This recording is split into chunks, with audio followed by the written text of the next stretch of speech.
Day 2 in Riyadh. I feel like yesterday was not so successful. You know, I saw the inside of a couple of shopping malls and a bit of a market.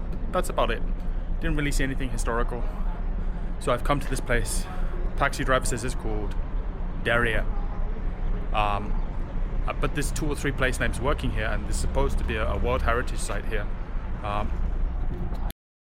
It's funny, the security guy, he saw me filming just now, and he comes and I thought he was going to tell me to stop filming, which is weird because it's a tourist site. But he just takes a picture of the camera, and this happened to me before in Alula. I don't really understand why. Oh, he said it's okay. He gave me a thumbs up. I think they just need to make a record of, like, you know, someone came in with the camera, which is weird because everyone has a camera in their pocket, right? But yeah, okay, so let's see what this place is like.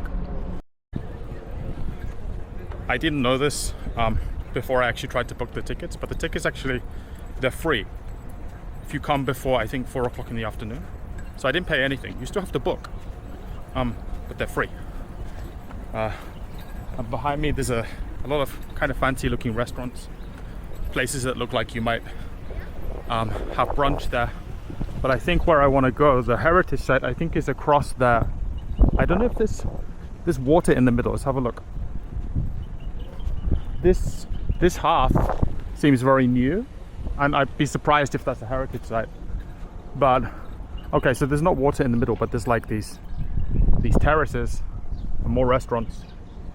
So I think I'm gonna have to head across there, because I think that's the heritage site. Let's have a look.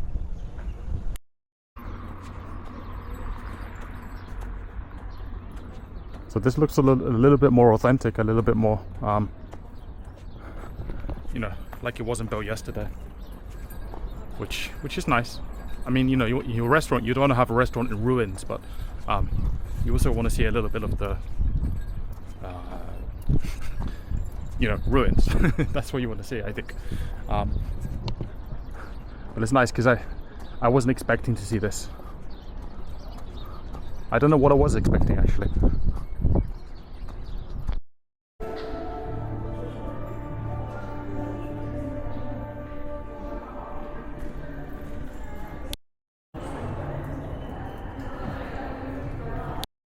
Over here is the visitor center, which they suggest you go in first, and it's worth going in. You know, they've got some videos, some water, and some catalogs and things like that. And they say basically this was the first capital of the Saudi state. This place Diriyah, until I think it was founded in the 18th century, and then later the Ottomans came and destroyed it. And then there was a second Saudi state, and there was a unification, all of these different things. So let's have a walk around the ruins, which here you can see, like, they really are ruins, or they're still being excavated. So it's probably one of the smaller mosques I've seen. But this is one of the places, it says, where they would have planned their matters of state. So it's maybe a bit more than a mosque.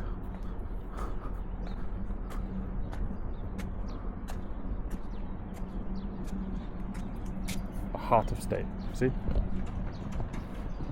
you know, the mosque is almost like it's almost like parliament, right?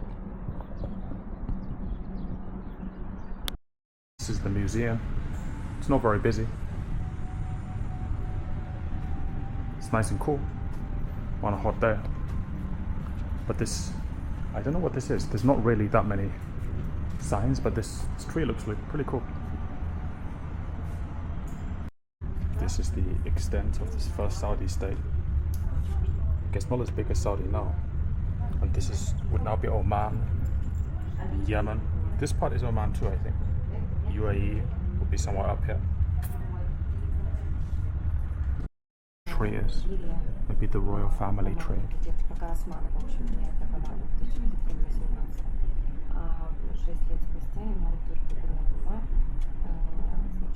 Okay, that's what this tree is, the royal family tree.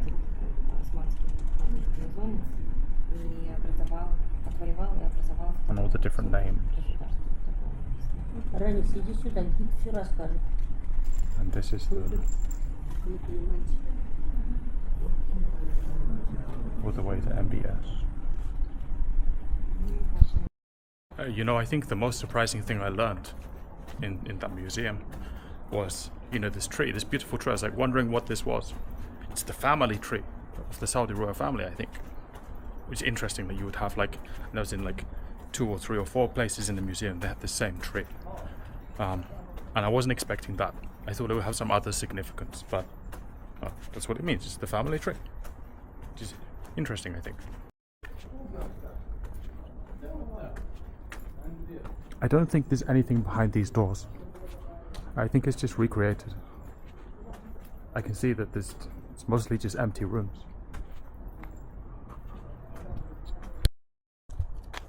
So this part is the, I guess it's the part that's still being worked on. Which, you know, you can see this kind of thing in other places in the Middle East, in other places in Saudi and in Jordan. And it's interesting to wander around. You can't wander around it here, really. You can only wander around the renewed or the restored parts. But if you look in the distance, I don't know if you can see. Yeah, it's crazy. You see all the cranes. There must be, 24 cranes. And on the way here, it's just it's all a construction site. And I feel like that's been like a lot of the place I visited in Saudi. It's all a construction site, which I guess is good in a way, because it means in 5 years you come back and it will be a nicer place.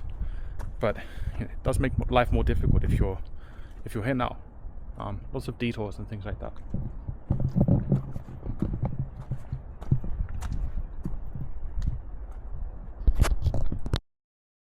One of the good things about this place is the number of museums, and they're very specific museums. So it's the archaeology museum, the military museum, the architecture museum, the horse museum. I was just in now, the Arabian horse museum. So if you want to know about these like more granular aspects of Saudi culture, you know, it's not a bad place to come. And this is I think one of the first palaces. What's left of it anyway. It's a good place to visit if you're in Riyadh.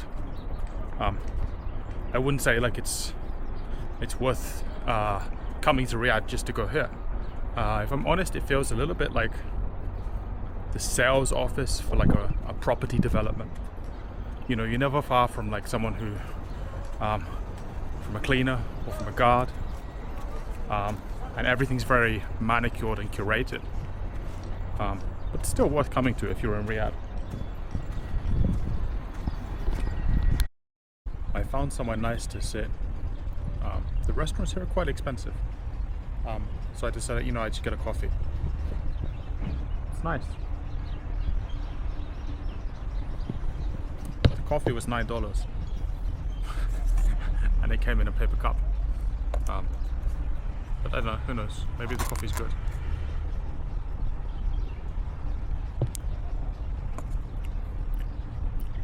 It's like Starbucks. Traffic is a nightmare. The Uber driver kept trying to come here, but the roads, like, they're under construction. So like, Google was telling him to U-turn when there's no place to do a U-turn. But I'm finally here. It's a place called, I think it's called Boulevard. There's something called Boulevard World over there, which looks like an amusement park. And there's some cable cars that I had no idea were here. But let's see what's here, because I hope it's worth it for 45 minutes in the car. So this is the place. Well, I don't know, a giant gorilla? Is that what this is?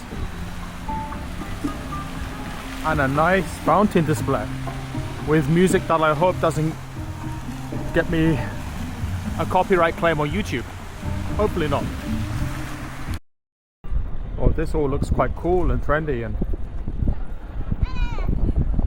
very high tech. Even if I don't really get what all of it means. House of hype. I don't think you can go inside, but Bob's famous. Oh, it's a bowling alley. You know, there's something interesting in Saudi. Is that it's full of American restaurants, like Dunkin' Donuts, Starbucks, Arby's, every American fast food brand in like under the sun is in the big cities in Saudi, in Jeddah and Riyadh. Medina not so much, but in the big cities it's all American fast food brands. It's really strange.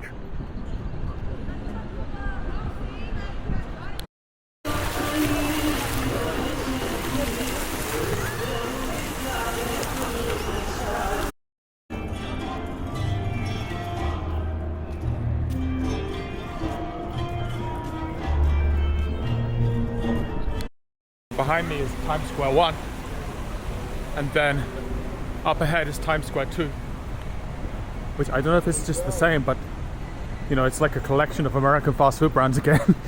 McDonald's, Chuck E. Cheese.